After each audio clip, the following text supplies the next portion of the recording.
Our third and final prepared speaker this evening is Bret Freeman, who has benevolently agreed to speak this evening. He is a fellow from my other club, which is in Beaconsfield, and he only volunteered to speak last night. Oh, wow. His experience, don't worry. His evaluator this evening is Anne Colmack. So Anne, could you give us Bret's objectives, please? Indeed. Bret is working towards his Distinguished Toastmaster Award, and as part of that he is doing what Toastmasters call HPL, High Performance Leadership Programme. And his speech tonight is one component of that ambition towards his Advanced Leadership Silver Award, I think. His project requires him to develop a vision and a mission statement, execute a plan, and analyse and report on the results. Bret's speech tonight is part of his project definition and mission statement formulation. Thank you very much. Melvin, the timing is 8 to 10 minutes. So his speech entitled Explorers, Scalpels and Boundaries, please welcome Bret Freeman.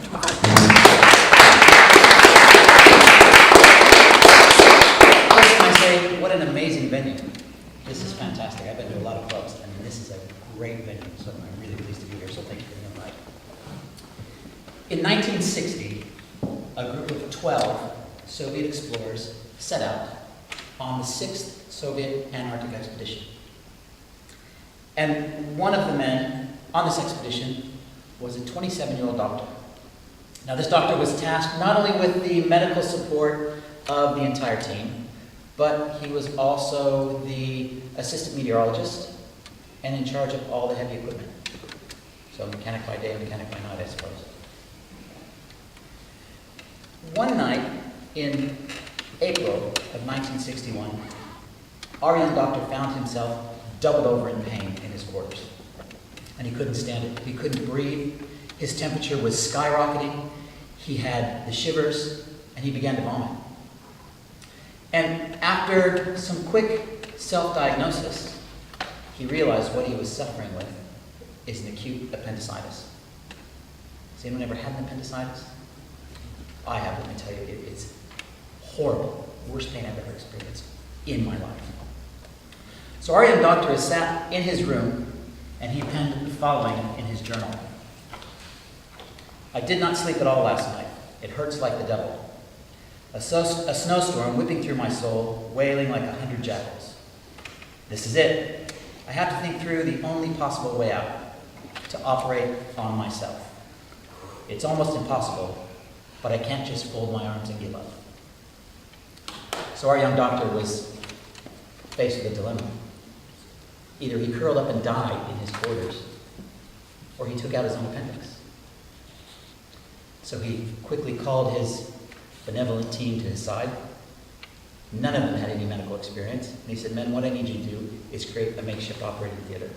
And I need you to help me from here through the minus 55-degree weather into that operating theater and position me so I can do this thing. So his men quickly did that. They helped him. They put him on the table.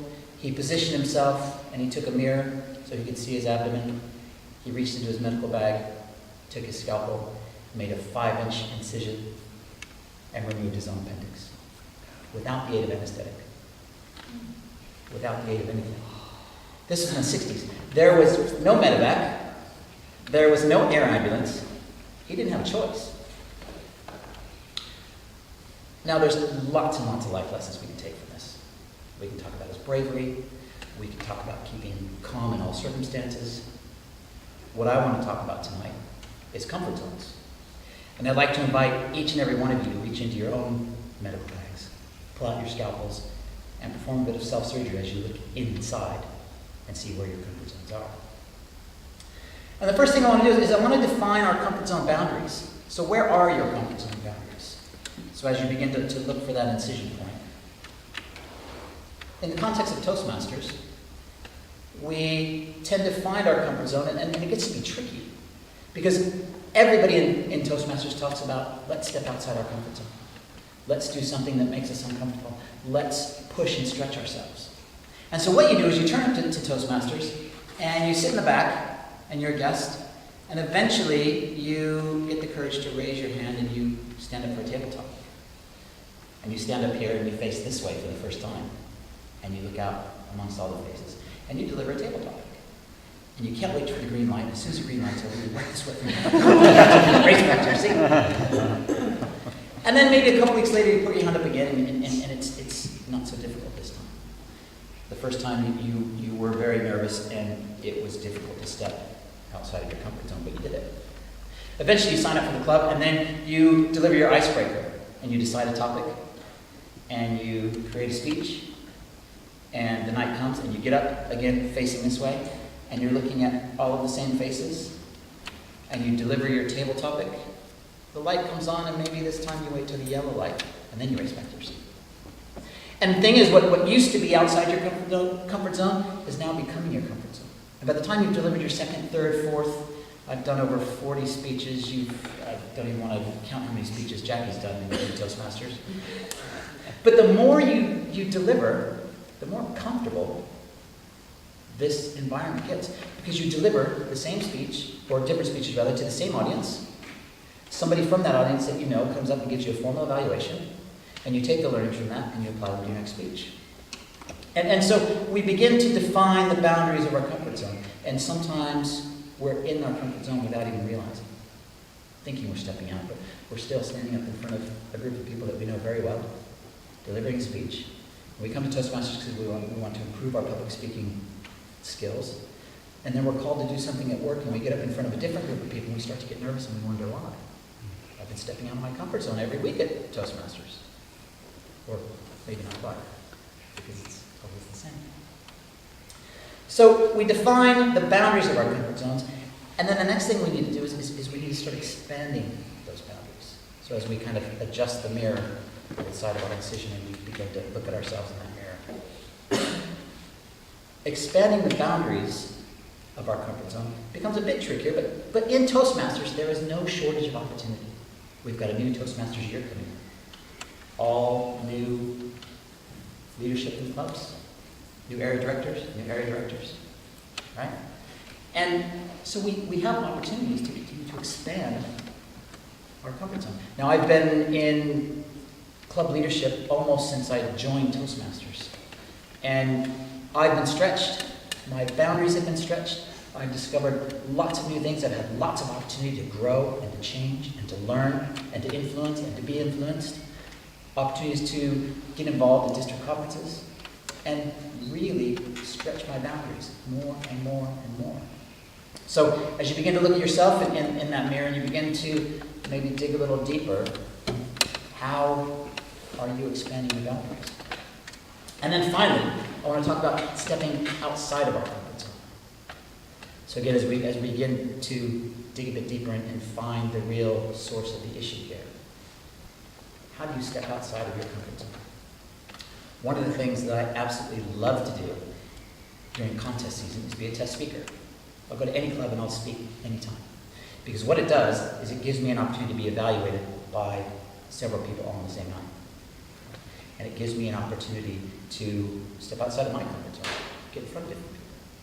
And this brings me on to my high performance leadership project, and the project I've defined, and I'm going to start with my club and then into the area, and hopefully into Toastmasters worldwide, and make a real impact, is I think that we should help each Toastmaster to be able to step out of their comfort zone. So I have to define a vision. My vision is that every Toastmaster that ever goes through the program has an opportunity, is almost forced to step outside of their comfort zone. My mission statement is pretty much the same as it's always been, to impact the lives of every person I meet in a positive way. And that's it. And so what I want to do with my high performance leadership program is I want to mandate a sort of exchange program where people from one club can go to another club and deliver a speech.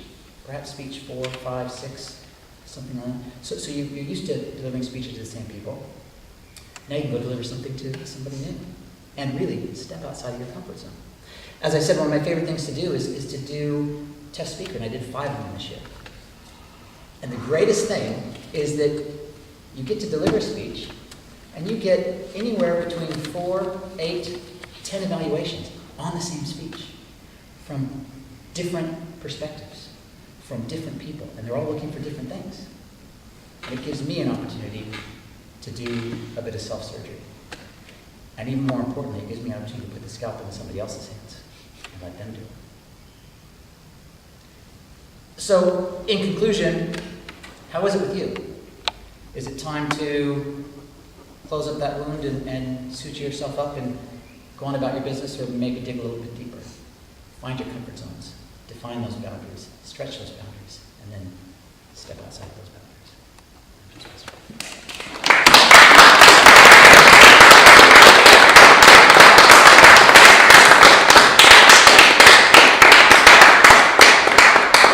I would echo that. The very first thing I ever did at the Toastmasters Club 17 years ago was tabletop answer. And I have to say, had I not done that, I'm not sure that I would have been comfortable for a very much longer time stepping